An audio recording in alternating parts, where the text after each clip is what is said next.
CM सम्राट चौधरी का बड़ा फैसला, 224 राजस्व कर्मियों का निलंबन रद्द। सीएम बनते एक्शन में सम्राट, पलट दिया विजय कुमार सिन्हा का फैसला। 2.5 महीने बाद खत्म होगा गतिरोध, अब काम पर लौटेंगे राजस्व कर्मचारी। सम्राट चौधरी का मास्टर स्ट्रोक या दबाव की है राजनीति, नई सरकार का बड़ा संदेश।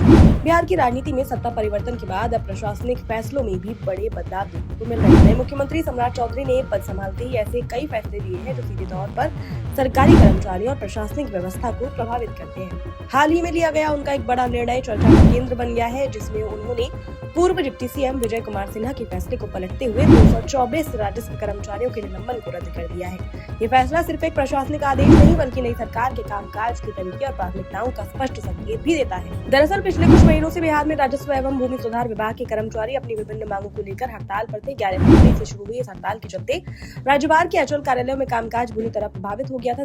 जमीन से जुड़े जरूरी दस्तावेज दाखिल खारिज, रसीद कटाई जैसे काम ठप पड़ गए थे, जिससे आम जनता को भारी परेशानियों का सामना करना पड़ रहा था। इस हड़ताल के जवाब में तत्कालीन डिप्टी सीएम विजय कुमार सिन्हा ने सख्त रुख अपनाते हुए 200 से अधिक राजस्व कर्मचारियों को निलंबित कर दिया था। उनका उद्देश्य विभाग में अनुशासन स्थापित करना और प्रशासनिक व्यवस्था को दुरुस्त करना था। हालांकि इस फैसले का कर्मचारियों के संगठनों ने जोरदार विरोध किया और स्थिति और अधिक जटिल होती चली गई। इसी बीच बिहार की राजनीति में बड़ा बदलाव हुआ। नीतीश कुमार ने मुख्यमंत्री पद से इस्तीफा दिया और सत्ता की कमान सम्राट चौधरी के हाथों में आ गई। नई सरकार के गठन के बाद प्रशासनिक फैसलों की समीक्षा शुरू हुई और इसी क्रम में राजस्व विभाग के इस विवादित फैसले पर भी पुनर्विचार किया गया। मुख्यमंत्री सम्राट चौधरी ने हालात को समझते हुए एक नरम रुख अपनाया और निलंबित किए गए सभी 224 कर्मचारियों को राहत देने का निर्णय लिया। इस फैसले के तहत उनके निलंबन को रद्द कर दिया गया और उन्हें तत्काल प्रभाव से काम पर लौटने का निर्देश दिया गया। राजस्व एवं भूमि सुधार विभाग के अपर सचिव महेंद्र पाल द्वारा सभी जिलाधिकारियों को पत्र जारी कर इस निर्णय को लागू करने के निर्देश दिए गए। ये कदम ऐसे समय पर उठाया गया जब राज्य में जनगणना जैसे महत्वपूर्ण कार्य भी चल रहे हैं। कर्मचारियों की हड़ताल के कारण न केवल राजस्व से जुड़े कार्य प्रभावित हो रहे हैं बल्कि जनगणना जैसे बड़े सरकारी अभियान में भी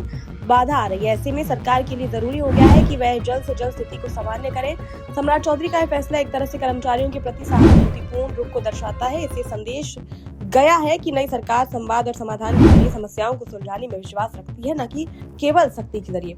कर्मचारियों के इस फैसले का स्वागत किया जा रहा है और उम्मीद जताई जा रही है कि वह पूरी जिम्मेदारी के साथ अपने कार्यों में जुट जाएंगे। यही नहीं, मुख्यमंत्री बनने के बाद सम्राट चौधरी ने एक और महत्वपूर्ण फैसला लिया है, जिसमें उन्होंने नगर विकास के उस विवादित आदेश को भी वापस ले लिया जिसमें सरकारी कर्मचारियों की प्रतियोगी परीक्षाओं में शामिल होने पर सख्त प्रतिबंध लगाया गया था। इस आदेश के तहत कर्मचारियों को सेवा के दौरान केवल एक बार ही प्रतियोगी परीक्षा देने की अनुमति थी और नियम का उल्लंघन करने पर नौकरी जाने का खतरा भी था। इस फैसले को कर्मचारियों के करियर पर रोक के रूप में देखा जा रहा था और लंबे समय से इसका विरोध हुआ था। नई सरकार ने इस पर भी त्वरित कार्रवाई करते हुए आदेश को रद्द कर दिया। इससे कर्मचारियों में व्याप्त असंतोष काफी हद तक कम होने की उम्मीद है। राजनीतिक दृष्टिकोण से देखा तो सम्राट चौधरी के फैसले एक स्पष्ट रणनीति का हिस्सा नजर आते हैं। एक और वे प्रशासनिक कामकाज को पटरी पर लाने की कोशिश कर रहे हैं, वहीं दूसरी ओर कर्मचारियों और जनता के बीच सकारात्मक संदेश भी देना चाहते हैं। ये भी ध्यान देने वाली बात है कि सम्राट चौधरी और विजय कुमार सिन्हा दोनों ही पहले एक ही सरकार में डिप्टी सीएम रह चुके हैं, लेकिन अब जब नेतृत्व बदल चुका है तो नीतियों और फैसलों में अंतर साफ दिखाई दे रहा है। सम्राट चौधरी जहां नरम और संतुलित रुख अपना रहे हैं, वहीं पहले लिए गए सख्त फैसलों को संशोधित कर रहे हैं। कुल मिलाकर